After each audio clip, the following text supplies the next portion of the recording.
Hey, what's up, guys? Welcome to Fingtam Languages. Today, I wanted to do another talk briefly about my 21-day vocabulary challenge. Hi, don't tread on me. Nice to have you on for once.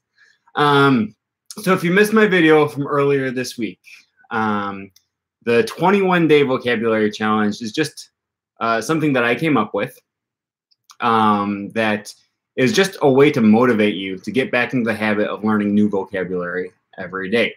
I started this on Monday, I believe on the 8th, meaning that this challenge is going to go until October 29th. Of course, if you haven't started yet, if you want to join, if you're interested in doing this at a later time, feel free to join in, jump in, go longer, go past the 29th. Do whatever you need to do, but I want to encourage everyone to make some kind of commitment to advancing their vocabulary and learning more. So before we start, I want to apologize for a much earlier live stream today. I'm going hiking. Hello, please clap. I'm sorry to hear that you don't have time for language study. I wish life was just simpler. I myself am also a busy student and can't sacrifice a ton of time. But I don't know. I guess it's just the decision you have to make. Anyways, normally I do live streams at 10 o'clock Central Time.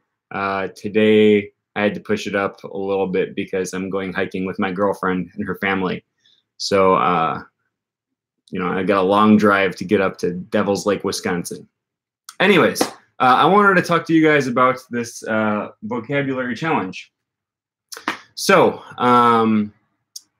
first of all, I want to hear from you about your experiences doing it. If any of you have been participating in the challenge, I know a ton of you have commented on my last video where I kind of described the challenge, saying that you're interested in doing it.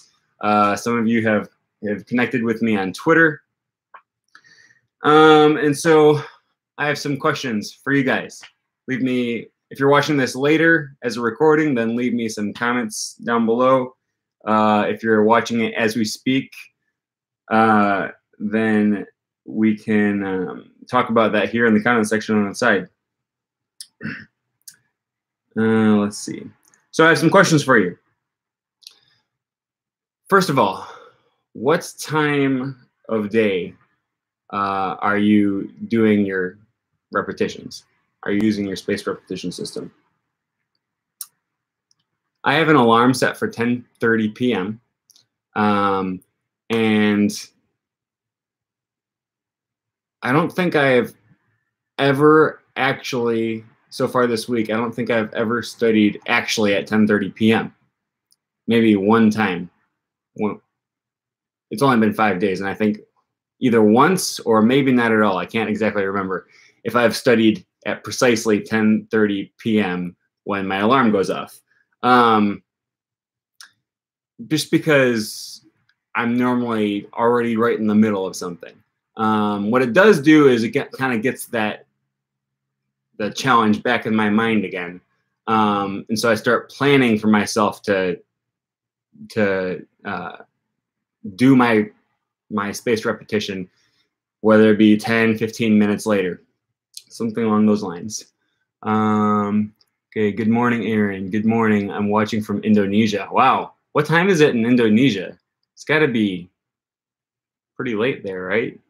Maybe 9, 10 p.m. I guess not that late. Interesting. So anyways, actually, first of all, before we even talk about that, if you haven't left me a comment yet, leave me a comment with what language you're learning and what app you're using or what platform. It doesn't have to be an app. It could be physical, I don't know, an online website. What's up, guys? Hey, Brevin, okay, never stop traveling. This is my friend, Brett, who I recommend you guys check out his channel. He does a lot of traveling. He is learning languages. I think you're learning Esperanto, right? Rasmus, hey, how's it going? So getting, okay, Russian, Spanish, and Japanese, Duolingo. Okay, sweet. Learning Elvish. Hey, no judgments. I'm learning Esperanto and Toki Pona, so I can't judge. Anyways, back to the challenge. If you haven't yet commented on what you're doing for the challenge, leave me the language you're learning, the platform that you're using, whether it be a website, a spaced repetition app, physical flashcards, whatever. Let me know what you're doing, how you're doing it, time of day that you have set aside to practice. And I think this is really important. This is not a trivial part of the challenge. You have to dedicate a certain time of day that you can consistently spend 5 minutes studying your language, vocabulary for your language.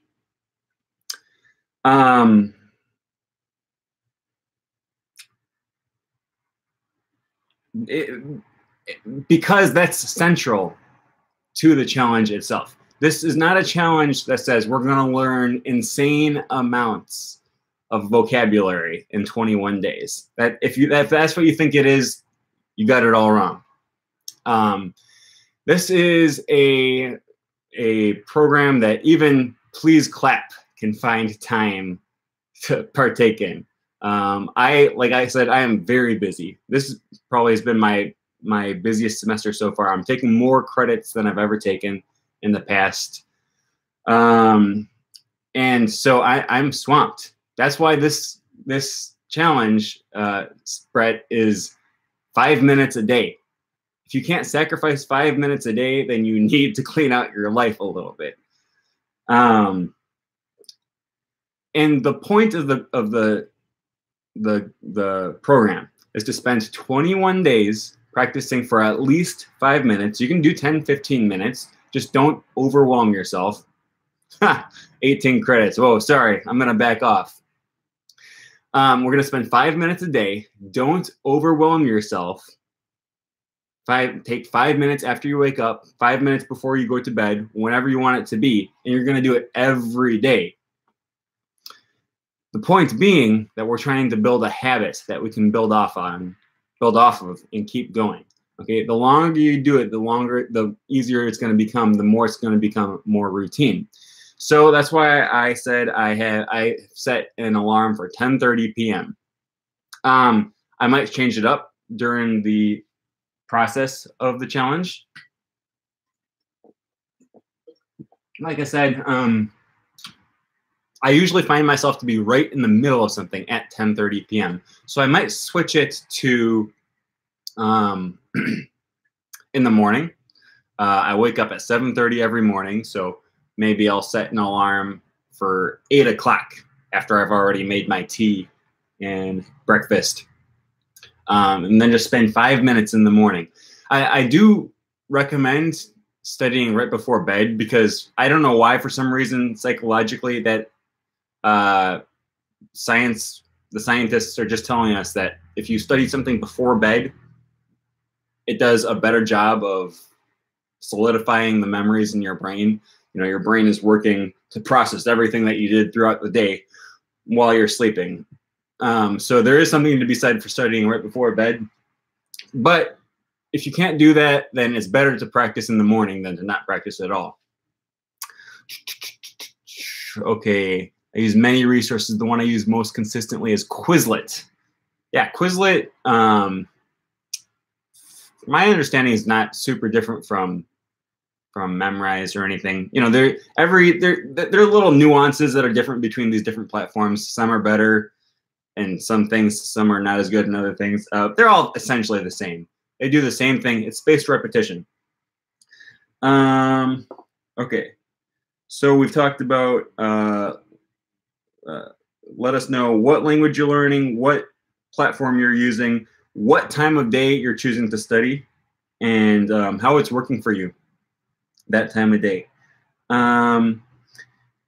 The main thing I want to hear from you guys, if you're participating in the challenge, is has it been working?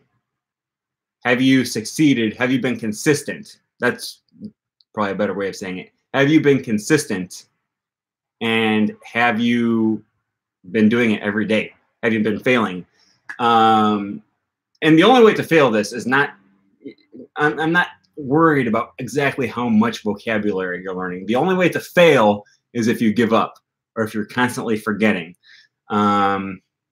If you miss 3 days in a row, or if you're constantly forgetting to do the challenge every other day or something like that, this is a sign to you that you got to change something. You got to change something in your schedule to get yourself back on track.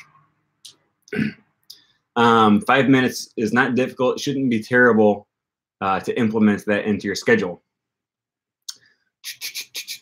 Okay, I put my bullet journal with a checkoff box so I feel obligated to do it. Nice. Yeah. You should feel obligated to do it. There's, you know, we're not talking about a huge time commitment here. What else did I want to mention? Oh, yeah. If you're on Twitter, I've been using the hashtag 21DVC. It stands for 21 Day Challenge. That way I can just find other people on Twitter that are talking about it. Unless you tag me in it, I guess that would work as well. But if you're, if you're using the hashtag, then I can go on. We can all find each other, encourage each other. Another side note, man, I love the language community on Twitter. It's super encouraging. People are always posting lots of useful stuff and then just encouraging each other. I see a lot of people on there just talking about their struggles in language learning, and then instantly there's like 5 people encouraging them. And it's amazing how like there's enormous community of people that speak like 7 languages each, and not like common languages. They're learning like, I don't know, Urdu and Vietnamese and Algonquin and Spanish.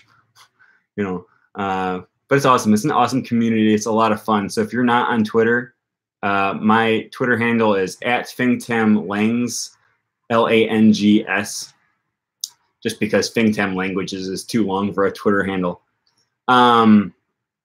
There's a lot of big polyglots that you can follow on there. Steve Kaufman, Benny Lewis. They have tons and tons of followers. So I think it's harder for them to get involved with language learning community. But, find some of the smaller people, some of the polyglots that are just, have maybe a few hundred followers. And it's really interesting. You form this kind of tight bond with people that you don't even know, but we just share a common interest and are able to support one another in language learning, share resources and all kinds of stuff. Okay, let's see. We got a lot of talk about college, which is awesome. I recommend college. I enjoy it personally because I really like learning. I guess it's not for everyone. What else do we want to talk about? Yeah, I've talked a little bit about the purpose of this challenge. I want to mention it again for people that are just tuning in. The purpose of the challenge is to become more consistent with your language learning. We're going to keep going slow and steady, okay? 5 minutes of vocabulary acquisition a day. We're not challenging ourselves to rush and take in unreasonable amounts of vocabulary every day. We're pushing ourselves to stay consistent, to stay steady, and build a habit that is going to continue after the 21 days are over.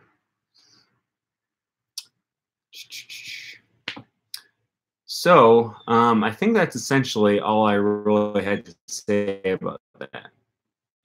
I don't know if you guys have any questions. You want to share some more of your experiences with the challenge. Well, one thing I did want to say is that I feel like sometimes people have a misconception about ways to use language learning apps and websites and stuff. Especially Duolingo for some reason, but probably Memrise too. These apps and stuff are not exhaustive language learning programs. They're not all-encompassing, and they're not going to give you everything you need, okay? Some of them, like Duolingo, are a little bit more, I don't know what you would say, well-rounded. You know, they're teaching you vocabulary and grammar. Pimsleur, you know, it teaches you pronunciation. And they teach you cultural stuff. None of them get everything, though, right? Each one focuses on different aspects. Some, like Memrise and Anki and stuff, what we're talking about in this video, are very specific. It's a niche. You know, they're really honing in on one part of your language learning. There are pros and cons to this, okay? Well, obviously the con being that you can't just use Memrise or Anki to learn a language, okay? It's one part of the puzzle, and you need all the other parts. So if you're just using Memrise to learn a language, you're going to fall short. That's pretty obvious, okay? Now, the pros to using these platforms is that when you're really focusing in on one aspect of the language, it's going to be a lot more, you're going to make a lot more progress and be more efficient than if you just look at the language as a whole and just try to learn the language as a whole, okay? For example, if you play sports, in order to practice playing your sports, you're not just going to go play scrimmage games every day, okay? When the Green Bay Packers are practicing, they don't just line up and just play games every day, right? There are individual skills that need to be focused on and honed in on, okay? You're going to have your kicker practice kicking every day, all right? Your quarterback is going to be practicing throwing, okay? You have individual skills that need to be focused on, and you don't get enough practice just by randomly encountering it every day in games. Okay, same thing goes for music. You want to sit down and learn how to play canon and D. You're not just going to sit at the piano and just learn how to play it, okay? You got to learn how to play scales. You want to learn chords, okay? You want to learn, you want to focus on certain rhythmic elements, okay? If you're learning to play guitar, you're going to practice your chords, you're going to practice your scales, you're going to practice finger picking, you're going to practice strumming, a lot of individual skills. And I guess I know I'm kind of beating this dead horse now. Language is the same way. If you just practice just reading and speaking and listening and maybe writing, that's beneficial, you know. It kind of brings everything together in context for you, but you're missing out on focused study, okay? And I love learning words in context because I think it does build a better link for the vocabulary in your mind. But you also want to take a time just to focus on learning vocabulary or just learning the subjunctive mood or, I don't know, just learning orthography. Okay, just learning a specific aspects of the language. And as far as I can tell, if you want to improve just taking in mass amounts of vocabulary words that you don't already know, these apps, these spaced repetition apps, are the best method that I've found so far. I really encourage listening to music. I really encourage reading, like a lot. These are maybe my favorite ways of learning languages. But again, they're just not all encompassing, okay? If you want to make a lot of progress really fast, you have to hone in and focus on certain areas. What do you recommend for improving listening comprehension?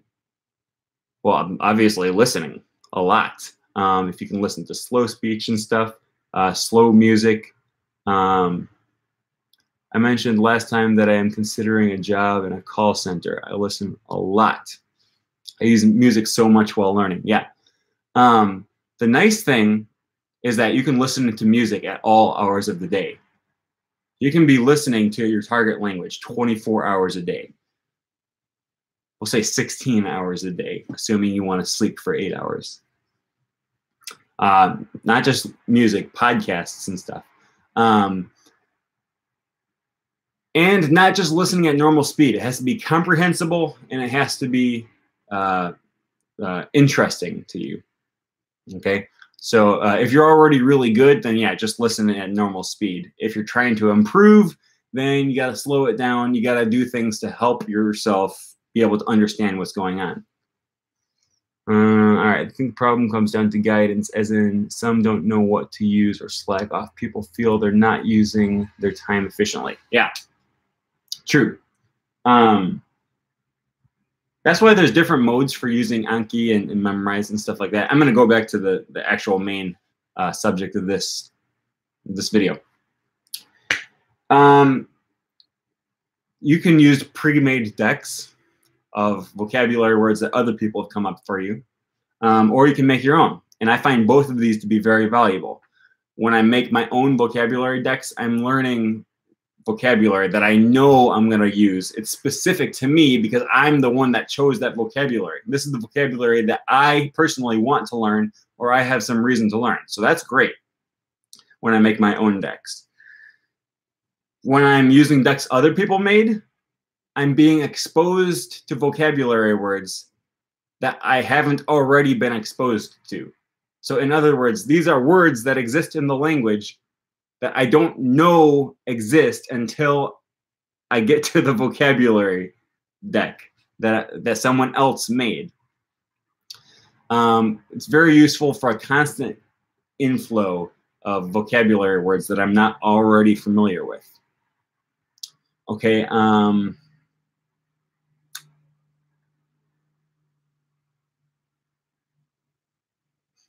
I don't know. Let me see what some of you guys. I kind of lost my train of thought there. Okay, I think the problem. Okay, do you listen to I don't know what that is. Les betteraves. So they just want. Okay, first I don't know what that is. Les betteraves. So they just want a couple items and learn language from it, apps, etc. Good tricks. Yeah, a lot of good comments here as far as listening is concerned. Okay, do you think just listening is efficient or some other ways like dictation? If you can listen to slow speech in your target language, they have a lot of like slow news programs and stuff like that. I don't know what necessarily what level you're at. Seems like your English is pretty good from the comments that you're leading. If you can find slow speech, that's beneficial, especially for intermediate people. If you're already at an advanced level, then I think just listening is going to be your best bet. I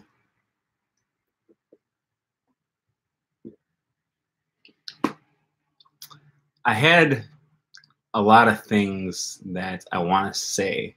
I think I've basically touched on all of them. I'm trying to remember now if I've left anything out. The better beats in French, very useful. Thank you for the suggestion. Yeah, I guess that's really all I have for you guys today.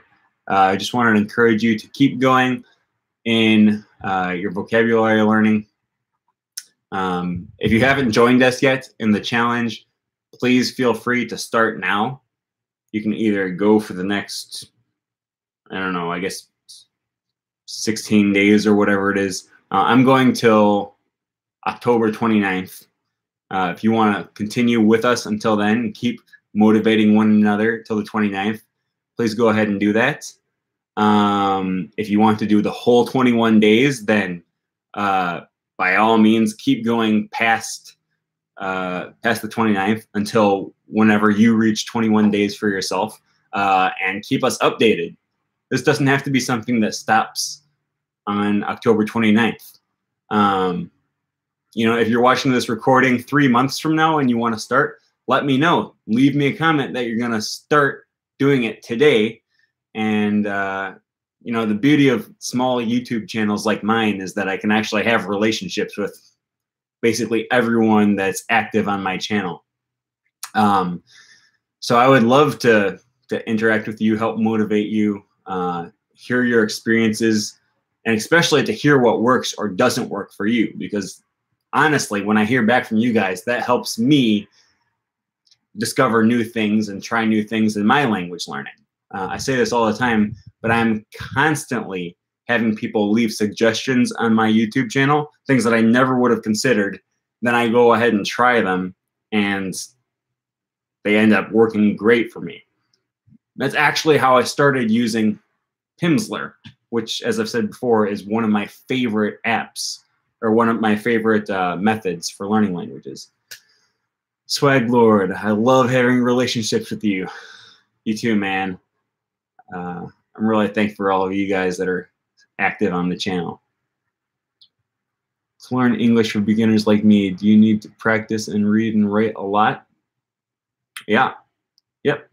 In order to learn any language, you need to practice a lot.